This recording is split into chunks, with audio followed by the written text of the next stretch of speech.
Good morning friends. आज हम लोग डिस्कस करेंगे न्यूक्लियर पावर प्लांट के बारे में, chapter number 10 power plant engineering में। ओके, तो एक्चुअल में न्यूक्लियर पावर प्लांट है क्या, उसके बेसिक कंपोनेंट के बारे में आज हम लोग पूरा का पूरा डिस्कस करेंगे। ठीक है, तो टॉपिक है हमारा आज का components of nuclear power plant. Okay, तो एक्चुअल में कौन से कंपोनेंट्स है उसके बारे में हम लोग आज डिस्कस करेंगे। ओके, तो शुरू करते हैं।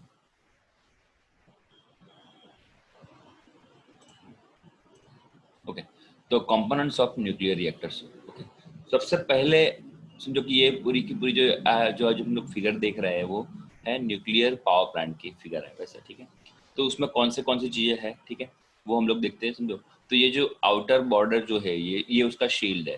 ठीक है, तो ये बाहर की ग्रीन कलर की जो बॉर्डर बॉर्डर हमको दिख रही है वो है शील्ड पूरा का पूरा बराबर। ठीक है, देन समझो कि उसके अंदर ये ग्रेफाइट मॉडरेटर्स है। ओके, ये जो हम लोगों को यहाँ पे दिख रहा है, मेरे एरोस जहाँ पे है, ठीक है, वो है ग्रेफाइट मॉडरेटर।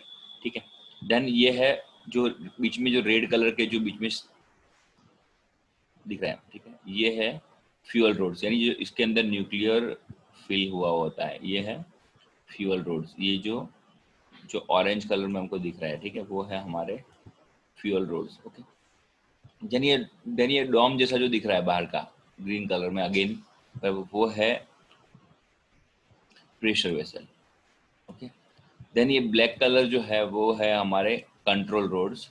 ओके, देन ये है चार्ज ट्यूब। ओके, बाकी जो सब सिस्टम जो है वो है हमारे न्यूक्लियर पावर प्लांट में, जो नॉर्मल पावर प्लांट में जो होते हैं, ठीक है, कि हीट एक्सचेंजर है, ओके, वाटर सर्कुलेशन पंप है। ओके, तो ये सब चीज़ें जो ये जो है पूरी की पूरी जो फिगर यहाँ पे दिख रही है वो है न्यूक्लियर पावर प्लांट के बारे में। ठीक है, तो एक एक कंपोनेंट हम लोग डिस्कस करते जाएंगे, एक एक कंपोनेंट हम लोग डिस्कस करते जाएंगे। सबसे पहले जो चीज आएगी वो है फ्यूल। फ्यूल यहाँ पे दिख रहा है हमको। ओके, ये जो है हमारे रेड कलर में जो फ्यूल रोड्स, ओके, उसके बारे में तो सबसे पहले डिस्कस करेंगे। कौन से कंपोनेंट हम लोग डिस्कस करने वाले हैं, उसमें सबसे पहले है वो है fuel moderators, control rods, coolant, reflector, shielding and reactor vessel. Okay, तो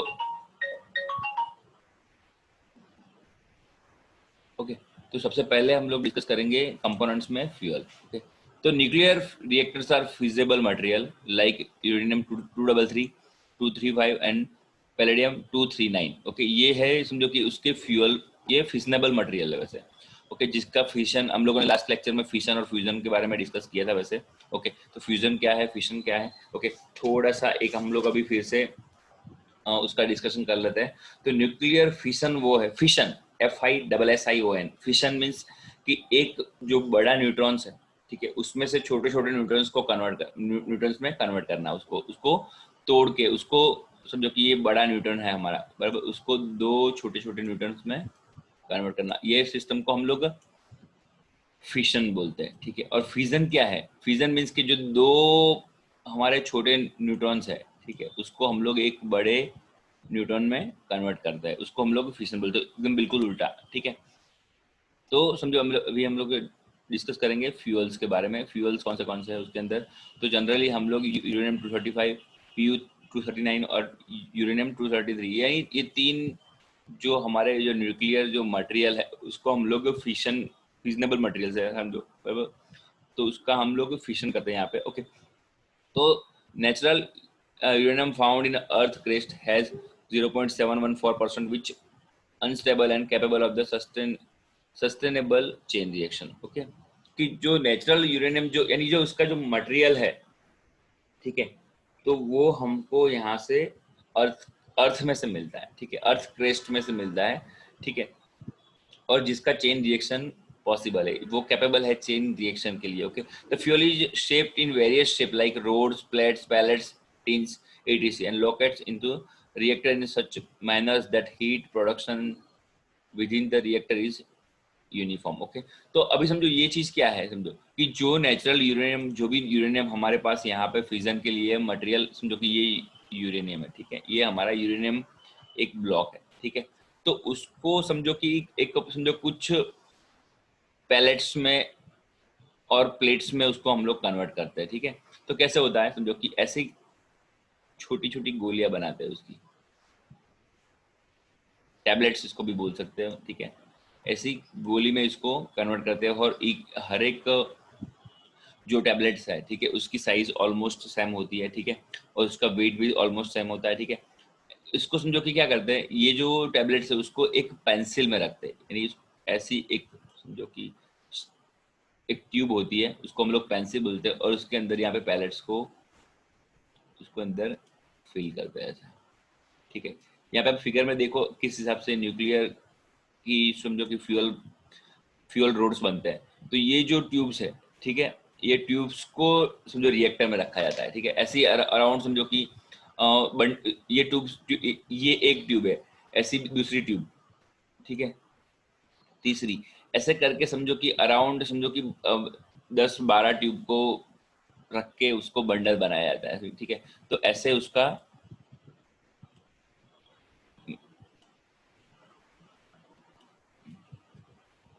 ऐसी बहुत सारी ट्यूबों को रख के यहाँ पे ऐसे उसका बंडल बनाया जाता है, ठीक है। और इसको कंप्लीटली टाइटली उसको बांधा जाता है, ठीक है, यहाँ पे ऐसे बाहर आउटर सरफेस पे, ठीक है। तो इस हिसाब से फ्यूल के रोड्स बनते हैं, ठीक है। तो the fuel is shaped in various shape like rods, plates, pellets, tin, ऐसे शेप में उसको कन्वर्ट किया जाता है। देन उसको जो मैं आपको भी फिगर में फिर से दिखाता हूँ।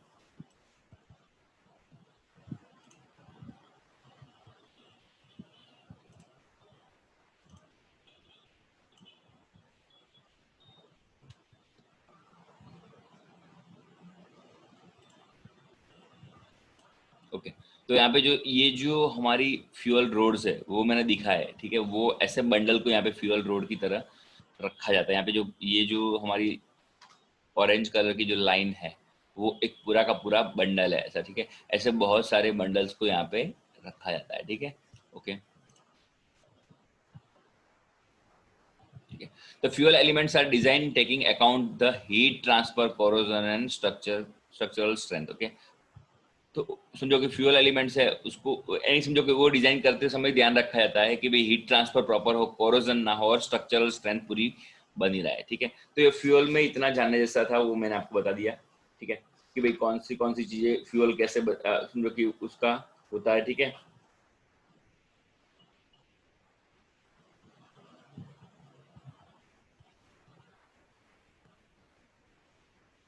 Okay, the fuel is shaped and located in the reactor so that the heat production within the reactor is uniform.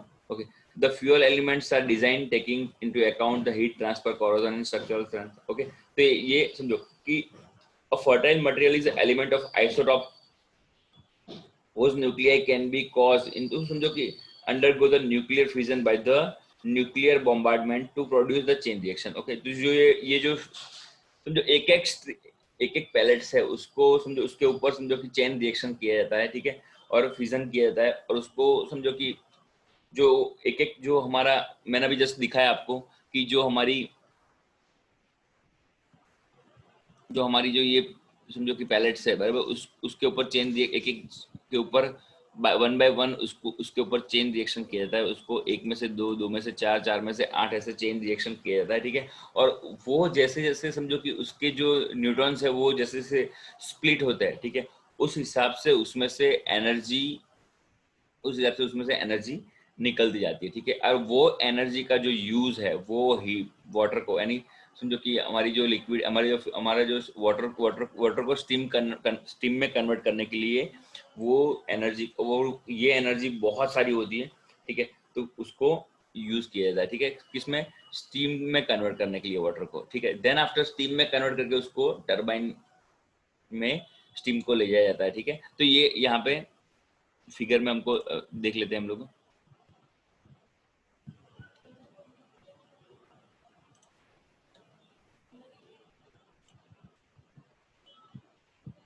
Okay, तो यहाँ पे दिख रहा है, ठीक है, कि ये जो स्टीम है उसको यहाँ पे समझो कहाँ पे हीट एक्सचेंजर में ले जाया जाता है, ठीक है। देन स्टीम स्टीम को बाहर ले जाया जाता है, ठीक है, और वाटर सर्कुलेशन पंप यानी समझो बाकी का जो पूरा सिस्टम है वो हमारा नॉर्मल स्टीम पावर प्लांट की तरह ही एक्ट करता है, ठीक है। तो यहाँ पे फिगर में दिख रहा है हमको।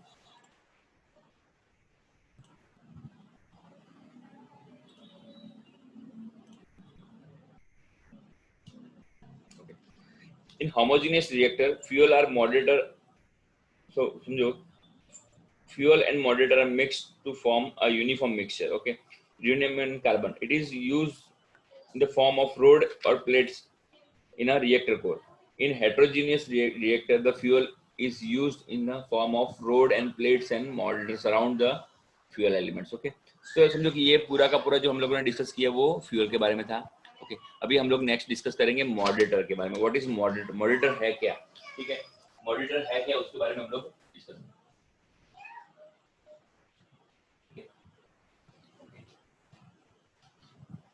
So the function of moderator is to slow down the neutrons from the high kinetic energy to low kinetic energy in a fraction of the second. Okay, तो एक्चुअल में मॉडरेटर का काम क्या है? यहाँ पे पहली लाइन में ही हमको दिखाया गया है कि मॉडरेटर जो है, समझो कि यहाँ पे जैसे जैसे चेन रिएक्शन होने वाला है, ठीक है, तो जो हमारे जो न्यूट्रॉन्स है, ठीक है,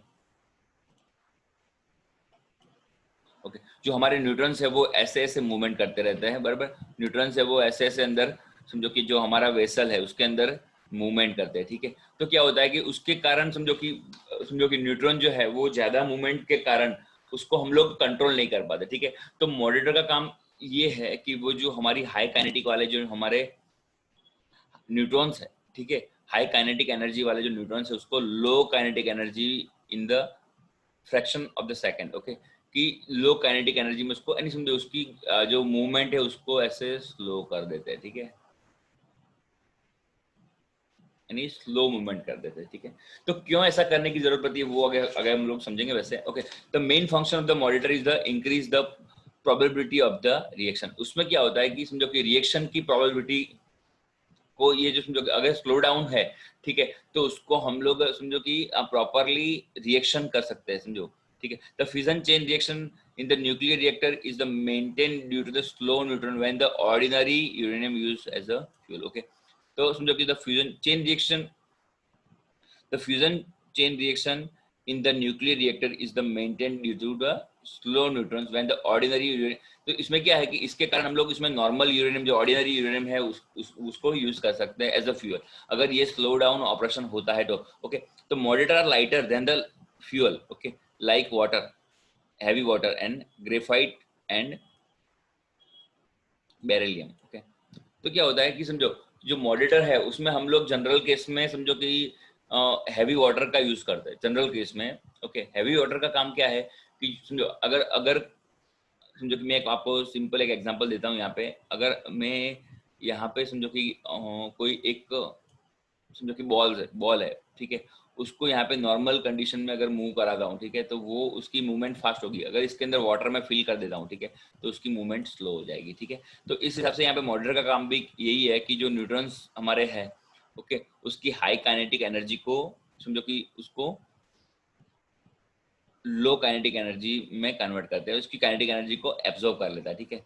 मॉडरेटर का काम ये है. Okay, then graphite and heavy water is used as a moderator. Okay, graphite और हैवी वाटर वो चीजों दोनों चीजों का समझो जनरली हम लोग मॉडरेटर के रूप तरीके हम लोग यहाँ पे यूज करते हैं. Okay, for the enrich uranium ordinary water is used. Okay, तो एनरिच अगर यूरेनियम है, ठीक है, यहाँ पे समझो हम लोगों ने अगर मॉडरेटर का यूज करें हम लोग, ठीक है, तो हम लोग नॉर्मल यूरेनियम का यूज कर सकते हैं. अगर एनरिच यूरेनियम है, ठीक है, तो नॉर्मल वाटर का भी हम लोग यूज कर सकते हैं, ठीक है.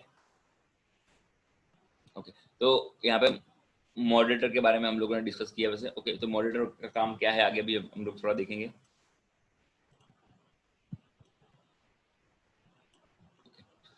तो characteristic of moderator, okay, it must be a light as possible. तो यानी समझो कि वो बहुत ही वेट में लाइट होता है, समझो कि वो हमारे नॉर्मल फ्यूल जो हमारा है उससे भी वो लाइट होता है, ठीक है. It must not absorb the neutrons. Okay, कि वो न्यूट्रॉन को एब्जॉर्ब ना नहीं कर लेना चाहिए, समझो ऐसे मॉडरेटर्स नहीं होने चाहिए कि जो न्यूट्रॉन को ही एब्जॉर्ब कर ले ऐसा, ठीक है, क्योंकि उसको उसका काम सिर्फ न्यूट्रॉन की जो मूवमेंट है उसको स्लो करना है, ठीक है.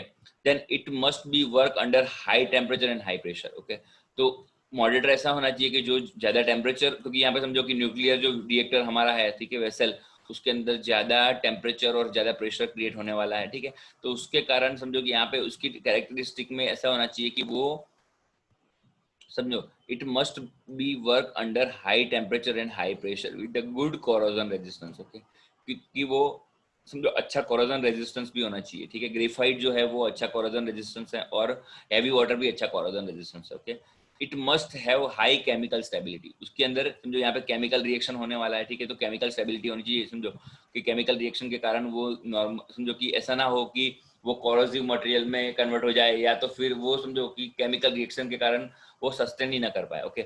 It must have high heat conductivity, कि जिसमें हीट ज्यादा कंडक्ट करने की कैपेसिटी हो, ठीक है। तो समझो कि it must work under high temperature, okay, उसकी हाई हीट कंडक्टिविटी होनी चाहिए, okay. If it is in form of solid, अगर मॉडरेटर सॉलिड फॉर्म में हो, then it must have high melting point and good machinability. तो अगर समझो हमारा मॉडरेटर अगर समझो कि सॉलिड फॉर्म में हो, जैसे लाइक ग्रेफाइट है, ठीक है, तो उसके अंदर हाई मेल्टिंग पॉइंट होना चाहिए, यानी समझो बहुत ज्यादा हीट वो सस्टेन कर पाना चाहिए, ऐसा ना हो कि कुछ थोड़ी सी हीट दी और वो पिघल जाए, ठीक है। और अच्छी उसकी मशीनेबिलिटी होनी चाहिए, यानी वो मशीनेबल होना चाहिए, ठीक है।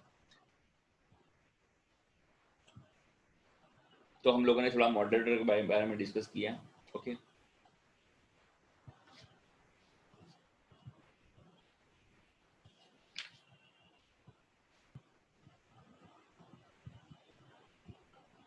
और दूसरा कि मॉडरेटर समझो कि it should available in large quantity and pure form, okay, कि वो अच्छी क्वांटिटी में अवेलेबल होना चाहिए, ठीक है। तो ये सब कुछ चीजें समझो कि मॉडरेटर के बारे में था, ओके।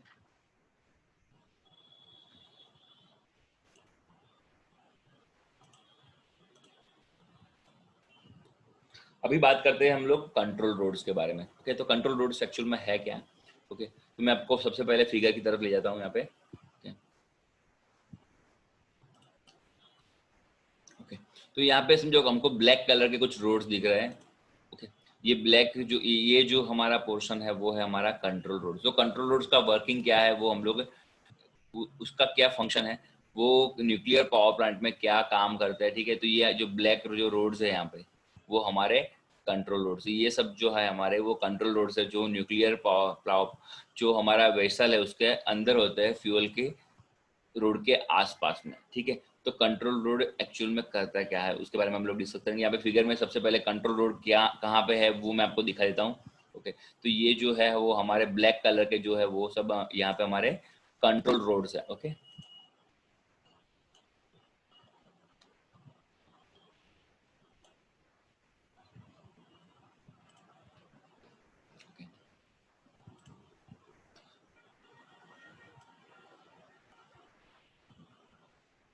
ओके, तो कंट्रोल रोड के बारे में,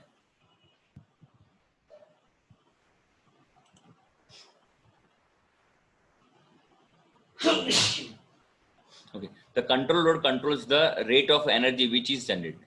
तो कंट्रोल रोड का फंक्शन क्या है, वो जो एनर्जी का रेट है जो समझो control road controls the rate of energy which is generated, जो एनर्जी जनरेट हो रही है उसकी रेट को कंट्रोल करने के लिए कंट्रोल रोड का फंक्शन होता है, समझो कि वो यूज होता है, okay. The function of control rod is to start and stop the reactor and it is also use to increase the and decrease of the reaction.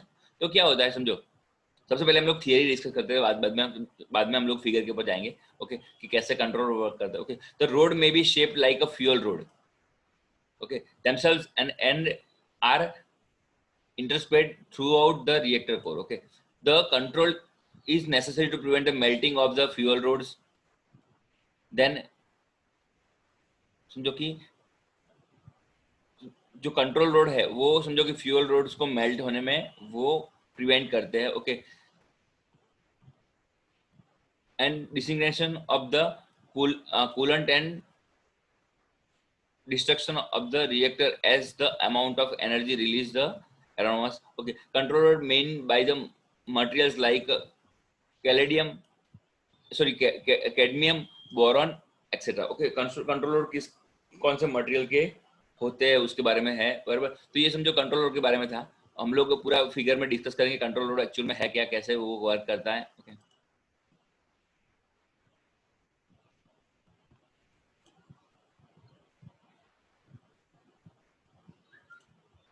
Okay, okay. तो यहाँ पे कंट्रोलर जो दिख रहा है, ठीक है, तो उसका फंक्शन क्या है, ओके। तो समझो it's sums neutrons are not absorb और captured by the material. Okay, the other than the fissile material, then the energy produced in the reactor due to the fission or nuclear fuel during the chain reaction is so much, it will be melt the fuel rods. Okay, तो क्या होता है समझो कि general case में यहाँ पे क्या होता है, चेन रिएक्शन होता है, ठीक है। तो चेन रिएक्शन में क्या होता है कि समझो कि एक मैं आपको समझा दूं यहाँ पे। तो जनरली क्या फ्यूजन होता है, ठीक है। तो फ्यूजन में क्या होता है कि एक न्यूट्रॉन में से दो में कन्वर्ट होता है, ठीक है। दो में से ये इसको दो में से चार चार बनते हैं, समझो कन्वर्ट होता है, ठीक है। चार में से यहाँ पे 8 ऐसे, ठीक है। तो ये ऐसे बहुत सारे न्यूट्रॉन्स को प्रोड्यूस करता है अंदर, ये चेन रिएक्शन जो है, ठीक है।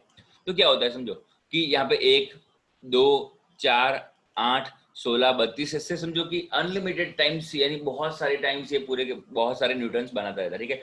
तो उसके कारण ऐसा होता है कि यहाँ पे एकदम हाई हीट प्रोड्यूस होती है, ठीक है। यानी समझो एक में से अगर 2 न्यूट्रॉन कन्वर्ट होते हैं तो यहाँ पे बहुत सारी हीट रिलीज होती है, ठीक है। ऐसे ही 2 में से 4 4 में से 8 अगर समझो कि न्यूट्रॉन्स में कन्वर्ट हुआ, ठीक है। तो यहाँ पे बहुत ज्यादा हीट एनर्जी, समझो कि बहुत ज्यादा हीट एनर्जी जनरेट होती है, ठीक है। तो उसको कंट्रोल करने के लिए समझो कि यहाँ पे क्या होता है कि ये समझो कि जो कंट्रोल रोड्स का काम क्या है, ये जो हमारे न्यूट्रॉन्स है उसको ये एब्जॉर्ब कर लेता है, ठीक है। तो समझो कि जितनी जरूरत है उसके हिसाब से वेसल में से जो न्यूट्रॉन्स है वो एब्जॉर्ब कर लेता है। तो यहाँ पे क्या होता है कि एक है, ठीक है। तो एक में से दो कन्वर्जन हुआ, ठीक है। तो ये क्या करेगा, एक न्यूट्रॉन को एब्जॉर्ब कर लेगा। तो यानी समझो कि जो चेन रिएक्शन है वो कंट्रोल में रहेगा, समझो जितनी जरूरत पड़ी उसके हिसाब से। समझो कि अगर बहुत सारे अगर न्यूट्रॉन्स में कन्वर्जन हुआ था, ठीक है। तो जितनी जरूरत के हिसाब से वो न्यूट्रॉन को एब्जॉर्ब कर लेगा, ठीक है। तो यानी जो पूरा का पूरा रिएक्शन है वो हमारे कंट्रोल में रहे, समझो। अगर इसको कंट्रोल नहीं किया जाए तो वो बॉम्ब बन जाएगा, पूरा न्यूक्लियर बॉम्ब हो जाएगा, ठीक है। और वेसल भी समझो कि अगर बहुत सारा समझो कि बहुत सारा समझो कि न्यूट्रॉन्स में कन्वर्जन हो गया, ठीक है। तो एक टाइम ऐसा आ जाएगा कि बहुत ही समझो कि अनकंट्रोल्ड हो जाएगा पूरा सिस्टम, ठीक है। तो अगर समझो कि कंट्रोल रोड अपने हिसाब से समझो कि ऊपर नीचे यहाँ पे एज पर रिक्वायरमेंट ये ऊपर नीचे होते हैं, जो ऊपर होते हैं, ठीक है। तो और नीचे होता है, ठीक है। तो ऊपर होते हैं तो उसका मतलब ऐसा है कंट्रोल रोड कि उसको न्यूट्रॉन्स एब्जॉर्ब नहीं करना है, ठीक है। यहाँ पे समझो कुछ 3 3 6 और 2 8 कंट्रोल रोड्स लगे हुए हैं, ठीक है। तो वो अपने हिसाब से ऊपर नीचे होते हैं, और जो नीचे होते हैं वो न्यूट्रॉन्स को एब्जॉर्ब कर लेते हैं, और ऊपर होते हैं वो एब्जॉर्ब नहीं कर पाते, ठीक है। तो उसके हिसाब से रिक्वायरमेंट के हिसाब से 1 2 3 अप टू 8 जो यहाँ पे दिख रहा है, ठीक है। तो वो अपने हिसाब से वो पूरा का पूरा जो रिएक्शन है उसको कंट्रोल करते हैं, ठीक है। देयर समझो insertion absorbs more neutrons and there withdrawals absorbs the less neutrons, okay. तो क्या होगा, जितना कंट्रोल रोड नीचे जाएगा वो ज्यादा न्यूट्रॉन्स को एब्जॉर्ब करेगा, और जितना ऊपर होगा उस हिसाब से वो कम न्यूट्रॉन्स को एब्जॉर्ब करेगा। The rods are inserted into the reactor core from the top of the reactor vessel, okay. Those control rods can be moved in and out of the reactor core assembly either automatically or manually by the rack and pinion mechanism, okay. तो ये system पूरी automatic भी हो सकती है और manual भी हो सकती है due to the rack and pinion mechanism, okay. Control rods are the required to serve the following function, okay. तो सबसे पहले कंट्रोल रोड का काम क्या है कि अगर समझो कि हम लोगों को पूरा का पूरा ऑपरेशन स्टॉप करना है, तो हम लोग क्या करेंगे, हर एक सबके सब न्यूट्रॉन्स को एब्जॉर्ब कर लेंगे, ठीक है। यानी सबके सब न्यूट्रॉन्स अगर हम लोग एब्जॉर्ब कर रहे हैं तो क्या होता है कि ऑपरेशन स्टॉप हो जाता है, ठीक है। तो इस हिसाब से टू स्टार्ट द रिएक्टर को स्टार्ट और स्टॉप करने के लिए कंट्रोल रोड की रिक्वायरमेंट है, okay. For maintaining the chain reaction required level, okay. Control chain reaction को समझो मेंटेन करने के लिए at the steady state, okay. To shut the reactor under the normal और इमरजेंसी कंडीशन, अगर इमरजेंसी कंडीशन है, नॉर्मल जब भी हमको जो हमारा रिएक्टर है उसको बंद करना है, तो हम लोग क्या करेंगे, सबके सब न्यूट्रॉन्स को एब्जॉर्ब कर लेंगे, ओके। तो ये पूरा का पूरा जो फंक्शन था वो कंट्रोलर का, ओके। तो नेक्स्ट में हम लोग रिफ्लेक्टर कूलेंट के बारे में हम लोग डिस्कस करेंगे। रिफ्लेक्टर क्या है और कूलेंट्स क्या है उसके बारे में हम लोग नेक्स्ट लेक्चर में डिस्कस करेंगे, ओके। आज के लिए इतना काफी है, ओके। Thank you friends.